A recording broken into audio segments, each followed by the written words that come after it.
आत्मपरीक्षण. एक शिष्य एका अरण्यात तप करत होता. आज त्याच्या तपाला 12 वर्षे पूर्ण झाली आणि गुरुने त्याला खुश होऊन एक आरसा भेट दिला आणि सांगितलं की हा असा चमत्कारिक आरसा आहे की तू ज्याच्या पुढे धरशील तुला त्याच्या मनातील भाव, भावना, विचार सहज कळतील. हे ऐकून शिष्य खूप खुश झाला आणि त्याने थोड्याच वेळात तो आरसा ध्यानात बसलेल्या आपल्या गुरूंच्या समोर धरला. आणि काय, त्याला गुरूंच्या मनात तर कपट, अहंकार, लोभ अशा भावनांचं दर्शन घडलं. तो आश्चर्यचकित झाला आणि स्वतःच्या मनाला सांगू लागला, अरे, आपण ज्याला आपले गुरु मानले, ज्याला देवासमान पूजले, ज्याचा प्रत्येक शब्द प्रमाण मानून त्याच्या प्रत्येक शब्दांवर आजपर्यंत मार्गक्रमण करत आलोत, त्या गुरूंच्या मनात कपट, अहंकार, लोभ, कमाल आहे. त्याला वाईट वाटले आणि त्या गुरूंचा त्याला रागही आला. तो तडक तिथून निघाला. थोडा पुढे आला आणि आपल्या घराच्या दिशेने निघाला. त्याला वाटेत अनेक लोक भेटली. त्याने प्रत्येकाच्या पुढे आरसा धरला आणि प्रत्येक माणसाच्या मनातील भावनांचे, विचारांचे त्याला दर्शन घडू लागले.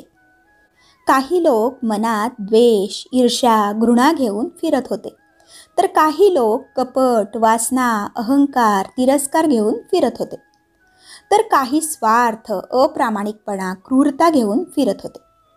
बापरे, तो शिष्य खूपच निराश झाला आणि एका झाडाखाली बसला आणि विचार करू लागला की इतक्या मोठ्या गावात एकही चांगला माणूस मला न सापडावा ही किती मोठी शोकांतिका आहे. मी किती चुकीच्या आणि वाईट लोकांच्या संगतीत राहत आहे. खरंच पूर्ण जग वाईट लोकांनी व्यापलेलं आहे. त्याला काय करावं काही सुचेना. त्याच विचारात तो घरी पोहोचला आणि त्याला वाटले, माझे बाबा ज्यांना मी देवतुल्य मानतो ते तर बिलकुल वाईट असूच शकत नाहीत. या समजुतीने त्याने आरसा आपल्या वडिलांच्या समोर धरला आणि तो निराश झाला. त्याला त्यांच्याही मनात स्वार्थाचे, लोभाचे दर्शन घडले. त्यानंतर त्याने आपला मोर्चा आपल्या आईकडे वळवला. तीच आई जी त्याच्यावर निस्वार्थ, निर्व्याज, निर्मोहीपणाने प्रेम करत होती. त्याने पटकन आरसा आपल्या आईसमोर धरला आणि तो पटकन खालीच बसला, कारण त्याचा पुरता भ्रमनिराश झाला. कारण त्याला त्याच्या आईच्या मनातही मोह आणि स्वार्थ दिसलाच.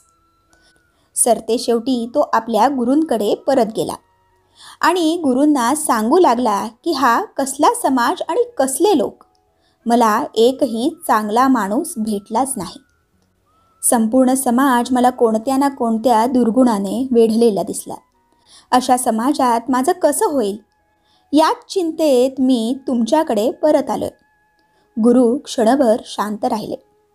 त्यांनी एक दीर्घ सुस्कारा सोडला आणि त्याच्याकडे पाहत मिश्किल हसत बोलू लागले, मला वाटले 12 वर्षाच्या तपानंतर तू सुविचारी आणि सदाचारी झाला असशील, पण माझा अंदाज खोटा ठरला. अरे वेड्या, हा आरसा मी तुझ्यासाठी दिला होता. तू या आरशात स्वतःचे प्रतिबिंब पाहावे आणि स्वतःमध्ये जर काही अवगुण आढळले तर त्यात तू सुधारणा करावी, हा माझा प्रामाणिक हेतू होता. पण तू दुसऱ्यांचे अवगुण पाहण्यात एवढा व्यस्त झालास की तुला स्वतःला त्या आरशात डोकवण्याचे भानच उरले नाही. शिष्य शांत झाला. गुरूंच्या चेहऱ्याकडे निर्विकारपणे पाहू लागला. गुरु पुन्हा उद्गारले, दुसऱ्यांचे निरीक्षण करून परीक्षण नोंदविण्याच्या भानगडीत तुला स्वतःचे आत्मपरीक्षण करायला सवडच मिळाली नाही. अरे, पाय भाजत असताना संपूर्ण पृथ्वीवर चामडी अंतरण्यापेक्षा आपल्या पायात चप्पल घातलेली बरी, नाही का?